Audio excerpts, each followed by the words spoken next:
Hello again, I'm back, and this week I want to talk to you about two things: learning a language at university and doing the BMAT.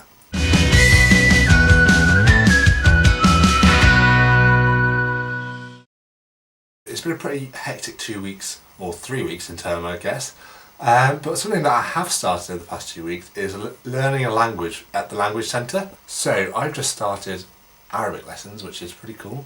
It has no bearing on my course at all, and it's actually really nice to have this extracurricular hobby, I guess, on the side that doesn't necessarily, it's not the be all and end all, but equally it's lots of fun and stimulates my mind. So any member of the university can actually apply for these courses, and whether it be a staff member or a student. So I'm in a class of about 15 people, and there are some professors in there, there are some undergrads, there are some grad students.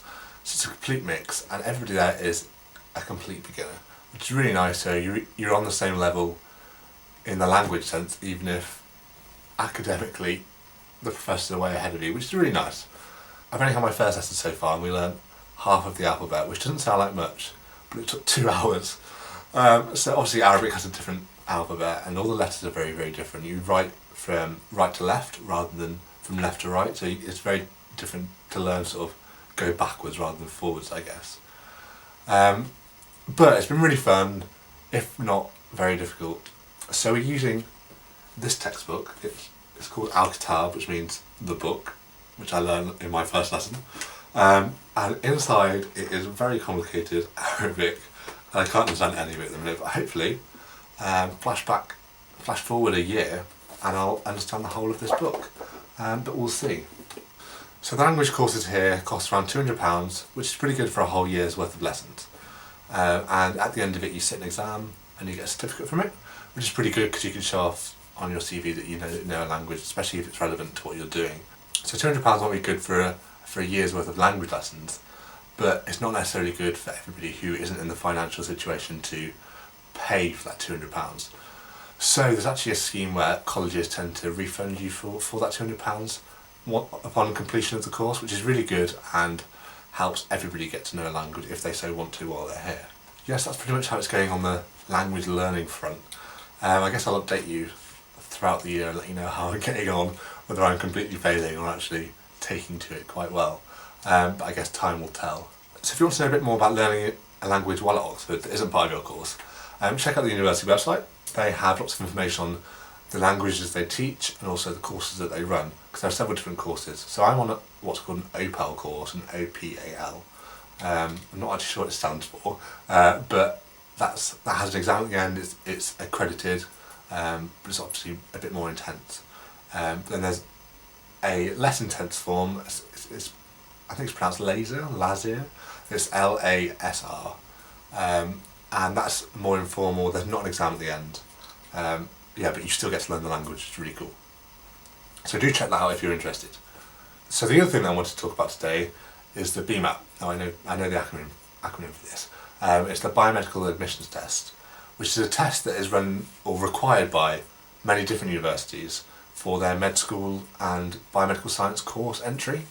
And here at Oxford, they require the BMAT for both med school and for biomedical sciences admissions, and they don't require the UK CAT, which is interesting. About the BMAT itself, it's a 2-hour exam split into 3 different sections, and there's a aptitude and skills section, which is the first section, and that's a series of 35 multiple choice questions, and you have those for an hour, and the general aim of those is to test your thinking skills, your logic skills, and your ability to interpret data and infer things from what you're presented with. So that's not necessarily knowledge based, but it's more trying to get into your head and figure out if you think in a way that is conducive to learning a biomedical science level of information. So then there's section 2, and that is the scientific knowledge and application section. This one's a little bit shorter. It's only half an hour rather than an hour that you have for section 1, but it's only 27 multiple choice questions, so it's around the same number, so you've got to be like double quick on that section. So this section, as the name suggests, is full of science questions and full of maths questions, and this is basically testing your knowledge of your basic science knowledge. Personally, I didn't do chemistry at A level or at AS. I only did it at GCSE. I actually really hated it. That might have been because of my teacher, I don't really know. But I had to teach myself a lot of sort of AS chemistry, I guess, to be up to scratch for the BMAT questions. I think officially they advertised that the BMAT should be GCSE level, but I went to AS level, and that made it a lot easier to actually sort of get to grips with it and get my head around what I needed to know. And obviously I brushed up on some of my biology knowledge and some of my physics knowledge. Some of the biology knowledge isn't necessarily what you might have covered yet, so have a look at some of the past papers and see what tends to crop up, what topics. For example, I didn't think I'd done the kidney, so I had to learn a little bit about the kidney before I'd done it in class. A little bit about genetic crosses as well, if I remember off the top of my head. So it's definitely worth having a look through the past papers for those sections, seeing what tends to come up, and revising or learning those if you've not done them before. But obviously you don't have to learn them in full, complete depth. If you have a general understanding of the topics that come up, then you should be alright, because it's a general science application knowledge section. You don't need to know like specific ion channels in a membrane or something. That's not what they're asking for. Just general scientific knowledge, and you should be fine. The final section is a little bit different. It is an essay-based section. You get 30 minutes for that as well, and they give you a choice of very broad titles that you can then write a piece on. And the aim of that one is to look at your reasoning in an argument, but also to test your English ability as well. So you get, if it's still the way that it was when I sat it, you get 2 grades for that section. You get a number and you get a letter, and they correspond to how well you like argue and construct a point for one part, and the other part is looking at your English and your grammar. So it's equally important to have both in that section. But it doesn't have to be the longest essay, it doesn't have to be the most compelling and beautiful essay. It's just a chance for you to show off that you can actually write and reason. So my advice for sitting the BMAT is to obviously put the hours in practice. I think that's the most important thing you can do, especially for section 1.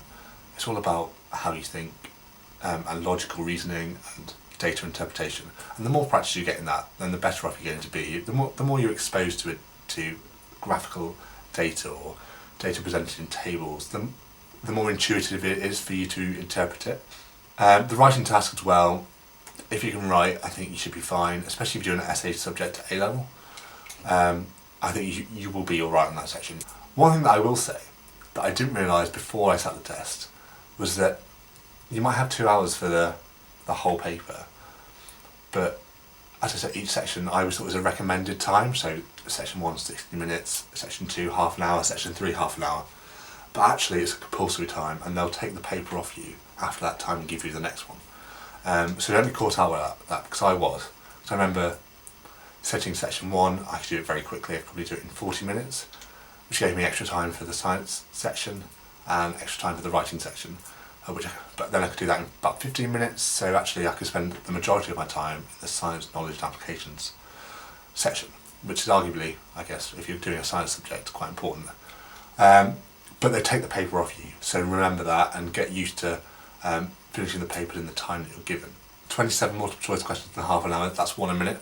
If you don't know the answer, guess. If you're not going to be finished, just put a guess for the rest of them. I think I had 2 or 3 at the end that I didn't have time to actually read over, and I just guessed.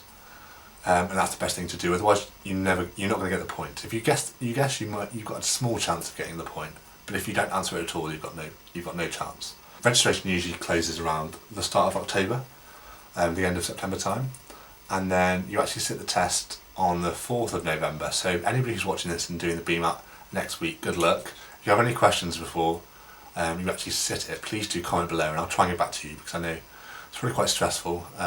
It's an important test for your university applications. So please do comment, and I'll try and answer any questions that you might have.